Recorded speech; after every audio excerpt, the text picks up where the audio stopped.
I want you to do something with me for 3 seconds. Close your eyes. Imagine the version of you who is finally done begging for crumbs. She sleeps. Like actually sleeps. No checking if he's online, no staring at his last seen status. Her phone lights up and it's men who are consistent. Men who are intentional and safe. Now, be honest. Does that feel like a fantasy or a memory? Because if it feels like a fantasy, then this video is for you. You have already done years of therapy. You already committed to breaking this cycle. What you don't know is how to stop repeating the same cycle. If you do what I teach you in this video for the next 30 days, your love life will not look the same. It will just not. I know this because I've watched women go from tolerating the bare minimum just for connection to being pursued by emotionally safe and intentional men in weeks, not months, not years, weeks. Because they've changed the one thing that they can control, their healing. If you've ever thought, why do I always fall for the same type of men? Why do I know better but still stay? Or why can't I just be normal around men I like? Then this video is for you. Because in this video, I'm going to show you exactly how to break this anxious cycle using my Oyster method. This video will have practical exercises that you can use immediately when you feel anxious. So anytime you're spiraling, come back to this video to calm your body down step by step. Hi babes, my name is Grace. Welcome to my channel where we heal so that we can start feeling peace, feeling secure, and feeling deeply loved in our relationships. So how do we heal? That is through the Oyster method. Think of healing like how an oyster forms a pearl. When a grain of sand gets inside the shell, it's sharp, it's uncomfortable, but the oyster doesn't say, why is this happening? It doesn't just throw the sand out. Instead, it starts releasing layers of nacre, a protective pearly substance around the sand, until the sand becomes a pearl. That is the Oyster method. And there are 4 parts to this, and they are built upon the soft framework. So part 1, S, stands for self-awareness. Like the oyster noticing that grain of sand, you start noticing your triggers, your patterns, and the root cause of your anxious attachment. Part 2 is O for open the body. So like the oyster releasing nacre to soften the irritation, which is the sand, this is you learning how to release your emotions that are trapped in your body. And this is where somatic healing comes in. Part 3, F, stands for feminine energy. Did you know that the oyster only opens slightly? Not everyone gets access to the pearl within the oyster. So when you embody feminine energy, you stop throwing yourself at bare minimum men. Only men who truly show up with care and intention can get access to you. Lastly, part 4, T, stands for talk to your inner child. So layer by layer, like nacre building around the pearl, the more you comfort and reparent your inner child, the safer she feels, and the more secure you become in love. So with this overview in mind, let's jump right into the first part. Part 1, self-awareness. So the first thing you need to do is really understand your patterns. For the next 30 days, every time you feel triggered by him, do this. First, pause for 1 minute before you react. Go set a timer on your phone for 1 minute. And then 2, write down 3 things in your notes app or your journal. So the first is what happened. Maybe he took 3 hours to reply. And then what did I instantly make of it? Maybe it's he doesn't care, he's losing interest, or I did something wrong. And then lastly,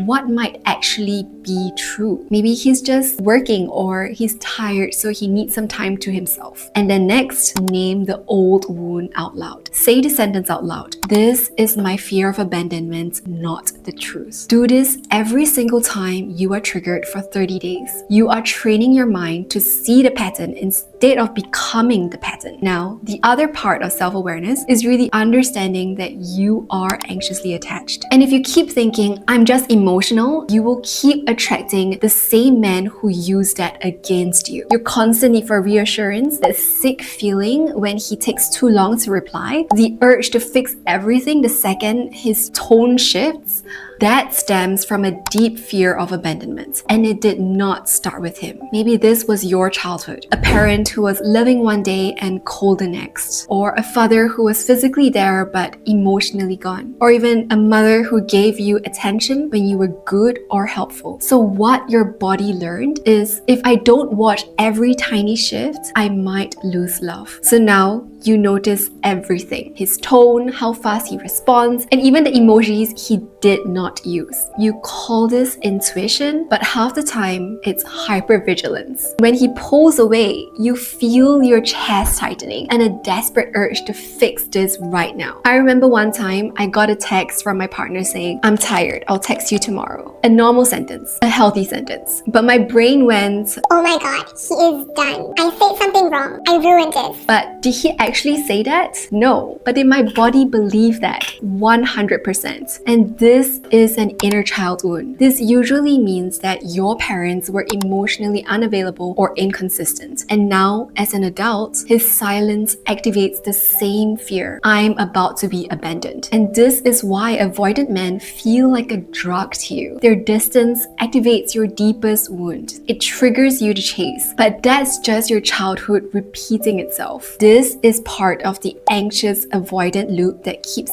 so many women stuck with emotionally unavailable men. If you want the full anxious avoidant loop breakdown, comment loop below and I'll film a separate video. Part 2 is open the body. Every time you feel a spike of anxiety, put your phone down. Yes, physically face down, away from you. I want you to label that emotion. Ask yourself, what am I actually feeling? Is it fear? Is it sadness? Or is this anger? And then I want you to locate that feeling in your body. Where do I feel this? Is it in my chest? And then say this out loud. I allow and welcome this feeling. Let the emotion be felt. Your only job is to feel, not to fix. And when you give space for this to be felt, it dissipates. Lastly, after you feel calmer, decide what to do. Ask yourself, do I still want to send that long paragraph? What would the more secure version of me do right now? 9 out of 10 times, your actions will be calmer and rooted in self-respect. Do this for 30 days and you will literally retrain your nervous system to handle big emotions without begging someone to soothe them for you. Often you overthink really because you are terrified of facing the big emotions if your overthinking fears came true. And really, you overthink because you don't want to feel. You don't want to feel the grief if he leaves. You don't want to feel the anger you were never allowed to express. So you try to control the outcomes instead. I remember a time in my life when I could not send a single message without rewriting it a million times. I write it, then backspace, and then rewrite it again, just to finally send a simple, "Hey, how was your day?"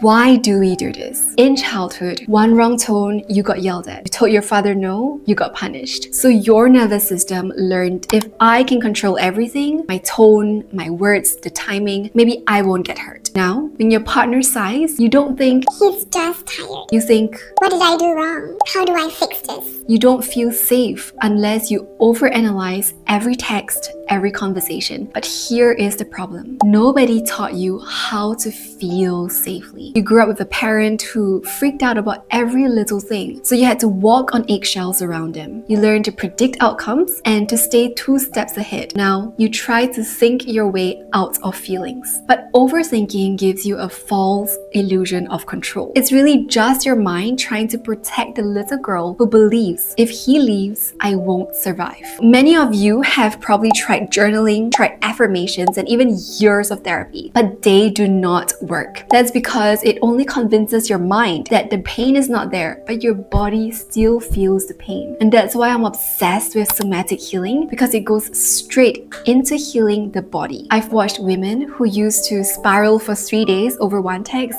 go from panic to calm in under 20 minutes. Not because the men changed, but because their bodies finally learned, I can feel this and still be safe. I can feel this and not abandon myself. That is open the body. Next, feminine energy. This is where we embody the feminine energy and speak the feminine language. So if he's not giving you enough, here is how you use feminine language to inspire him to step up. There are only 2 things that you need to remember: label and validate. So first, label what's happening. State your feelings clearly and calmly. If you are the anxious partner, you can say, I'm feeling a little anxious because I haven't heard from you in a while. Or if you're the avoidant partner, you can say, I'm feeling overwhelmed and I just need a little moment to myself. This is beautiful because when you come from an I perspective, he doesn't feel blamed. 2 is to validate his feelings. This is the step that most women skip. If you are the anxious partner, you can say, I know you need space and I don't want to push you. I just need to know that you are still here. And if you're the avoidant partner, you can say, I know my need for space can feel confusing, but I am not leaving. You don't have to memorize these scripts, just understand the intention behind them. Comfort the anxious and avoid overwhelming the avoidant. Now, I want to be completely honest with you. These scripts are helpful, but they're only 1% of stage 3. If you want to truly break the anxious avoidant loop and feel loved the way you've always wanted, you will need to go deeper. And this is the inner work that I guide my clients through in my coaching program. If you want to explore working together, book a free consultation call below. And it's magical. Once they started embodying their feminine energy, they stopped attracting emotionally unavailable men. Instead, they start attracting masculine men who initiate. Plan dates ahead of time and give them the reassurance without being asked. Because their energy now says, I'm ready to receive. This is my standard. Anything less is a no. I'm sorry, but if you constantly initiate, remind, and push the relationship forward, then you are in your hyper masculine. And I say this with so much love because I used to be exactly like this. If there was a problem, I was on it. And if you thought, I was thinking of solutions and apologizing first. But inside, I was exhausted and completely resentful. And why do we do this? It's really because as a child, we lived in chaos. You didn't know which version of your parents you were gonna get. Maybe they were happy one moment and then yelling the next, or present one day and gone the next. So your feminine vulnerability, your softness, your emotions, they were either ignored, shamed, or just used against you. So you coped by suppressing that part of yourself. And your inner child learned, if I can control everything, maybe I won't get hurt. If I can prove my worth and prove my value, maybe no one will leave me. So now in relationships, you chase, you fix, you overfunction. You try to prevent things from falling apart so you don't have to get hurt. But when you're overgiving and over-explaining, you're blocking that energy. So stop overgiving to a man who is not matching your energy. Your job is to become the feminine woman who receives the abundant love that's already waiting for her. Part 4 is talk to your inner child. Now, we go to the deepest layer. Start reparenting your inner child. Start talking to the little girl inside you who's just been waiting to be seen and accepted as she is. Every day for the next 30 days, I want you to do these 5 steps, and it only takes 5 minutes. The first is sit somewhere quiet and close your eyes. And then 2, picture the younger version of you, the version of you who first felt this same triggering emotion that's been affecting you. Where is she? What is her face like? What is she doing? And then ask her this question out loud. What are you feeling right now? What are you really feeling right now? And then 4, let her answer. It might sound like I'm scared he'll leave or I feel ignored. As she shares, don't try to fix her problem just yet. Just listen. Lastly, 5, respond to her like a loving parent would. You can say something like, I hear you. You are not too much. And I'm here for you now. I'm not gonna leave you because your feelings matter. Do this every day for 30 days. It will feel silly at first, but do it anyway. Slowly but surely, your inner child will realize that she is chosen by someone and that someone is you. Where did this inner child wound come from? If you are a nice girl, always understanding, always It's okay, I get it. then you're probably a highly attuned empath who struggles to hold boundaries because you grew up feeling like a burden. You heard things like, stop being difficult, or why are you so sensitive? So you learned, if I'm easy and low maintenance, I'm gonna be loved. So you became the good girl. You swallowed your feelings, you made yourself small, you took care of everyone else's emotions, emotions, and now in relationships, you bend. You give him 9 chances when he deserved none. You are afraid to say stop, afraid he'll leave, afraid it will prove that you're too much. And here is why. As a little girl, your boundaries were not respected. When you asked for space, your parents barged in anyway. So now, as a grown woman, you doubt your gut and you abandon yourself to get crumbs of approval. So the solution now is to reconnect with the little girl inside. The little girl who had to shut down her needs in order to survive. That is what talking to your inner child is all about. So the next time he pulls away, let her know, I am here now. You are safe with me. I won't abandon you to chase another man. Your feelings matter. Your needs matter.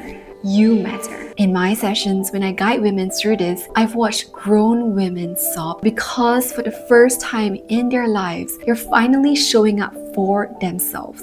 They tell me, Grace, I've realized that I've just been waiting for a man to talk to me the way I needed to talk to my own inner child. And that is the shift. You start choosing the woman you're becoming. I guide women through this in a powerful somatic healing session. If you are interested, you can sign up via the link below. I see the woman you can become. The secure, peaceful, deeply loved version of you. So stop abandoning her. Start choosing her. And if you're ready for real healing, apply for my coaching program via the link below. I love you. I believe in you.